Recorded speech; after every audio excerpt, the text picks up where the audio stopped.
Bonsoir et bienvenue à tous. À la une de ce Guyane Soir, Elie Mallard pour éliminer le paludisme en Guyane. C'est le projet porté par l'Institut Pasteur, une campagne de dépistage afin d'élaborer une nouvelle stratégie. Le programme servira d'exemple en Amérique du Sud.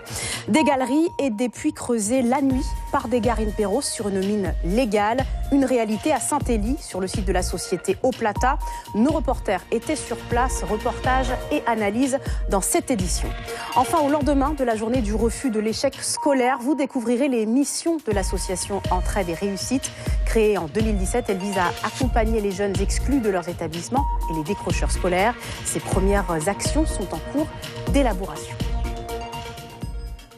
Éliminer le paludisme en Guyane, c'est l'ambition de ce projet mené par l'Institut Pasteur avec 1,3 million d'euros financés en grande partie par l'Europe et l'OMS. Il doit permettre d'établir des procédés dans les zones reculées du territoire, un exemple qui sera ensuite déployé sur tout notre continent. Le reportage de Karl Constable et Frédéric Larzabal.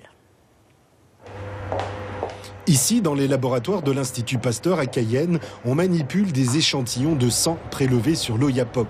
C'est la zone qui a été choisie pour l'étude de 3 molécules utilisées dans le traitement du paludisme. On va étudier la résistance des parasites de notre région, plateau des Guyanes, à 3 molécules, les 3 principales utilisées sur la zone. Donc ce qu'il y a dans leur Riamet, ce que les patients prennent quand ils sont malades, ou encore ce qu'il y a dans leur artésime, par exemple. En Guyane, le réservoir de la maladie, c'est l'homme. L'année dernière, 1500 habitants du fleuve à l'est ont été dépistés et tous les porteurs du palu ont été traités.